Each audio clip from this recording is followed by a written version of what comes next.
بسم اللہ الرحمن الرحیم۔ السلام علیکم۔ چند سال قبل ایک جماعت مانسہرہ سے آگے ایک چھوٹے سے قصبے میں گئی۔ اس جماعت میں ایک شخص ڈاکٹر نور محمد تھا۔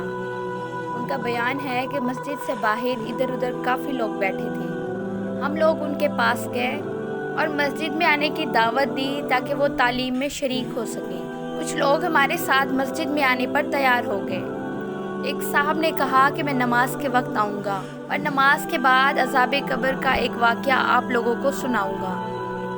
چنانچہ ظہر کی نماز کے بعد یہ شخص ہمارے پاس بیٹھ گیا اور اپنا تعارف کروایا کہ وہ ایک ریٹائر فوجی نوجوان تھا۔ اس فوجی کا بیان ہے کہ 1965 کی پاک و ہند جنگ میں ایک قبرستان میں اسلحے کا ایک عارضی ذخیرہ کیمپ بنایا گیا اور کچھ نوجوانوں کے ساتھ اس فوجی کی ڈیوٹی تھی۔ دن کا وقت تھا اور کوئی خاص کام نہیں تھا، چنانچہ اس نے قبرستان میں گھومنا شروع کر دیا۔ اس کا گزر ایک پرانی قبر کے پاس سے ہوا تو یوں محسوس ہوا جیسے قبر کے اندر سے ہڈیاں ٹوٹنے کی آواز آ رہی ہے۔ اس فوجی جوان نے بتایا کہ میں نے بندوق کے بٹ کے ساتھ قبر کی اینٹیں ہٹائی تاکہ یہ دیکھوں کہ یہ کیسی آواز ہے۔ جیسے جیسے میں مٹی ہٹاتا گیا آواز اور تیز ہوتی گئی اور میری دلچسپی اور خوف بڑھتا گیا۔ دن کا وقت تھا، روشنی خوب پھیلی ہوئی تھی۔ کیا دیکھتا ہوں کہ قبر کے اندر انسانی ہڈیوں کا ڈھانچہ پڑا ہوا ہے اور اس پر چوہے کی شکل کا ایک جانور بیٹھا ہوا ہے، اور جب وہ منہ اس ڈھانچے پر مارتا ہے تو سارا ڈھانچہ اکڑ جاتا ہے اور ہڈیوں کے ٹوٹنے اور چٹکنے کی آواز آتی ہے۔ میرے سامنے اس جانور نے 3 مرتبہ اپنا منہ ہڈی پر مارا۔ مجھے بہت ترس آیا کہ یہ جانور اس کو بہت تکلیف پہنچا رہا ہے۔ چنانچہ رائفل سے میں نے اس جانور کو مارنے کا ارادہ کیا تو وہ مٹی میں چھپ گیا۔ تھوڑی دیر کے بعد جب وہ جانور قبر سے نکل کر میری طرف لپکا اور میرے اوپر ایسی دہشت سے سوار ہوا کہ میں اسے مارنا بھول کر اپنی جان بچانے کی خاطر بھاگ کھڑا ہوا۔ کافی دور جانے کے بعد میں نے مڑ کر دیکھا کہ وہ جانور میرے پیچھے تیزی سے بھاگا آ رہا تھا۔ قریب ہی پانی کا ایک گڑھا تھا۔ اس جانور سے بچنے کے لیے میں اس جوہڑ یعنی گڑھے میں داخل ہو گیا۔ میں نے پیچھے مڑ کر دیکھا کہ جانور جوہڑ کے کنارے پر آ کر رک گیا اور تھوڑی دیر کے بعد اس نے اپنا منہ پانی میں ڈال دیا۔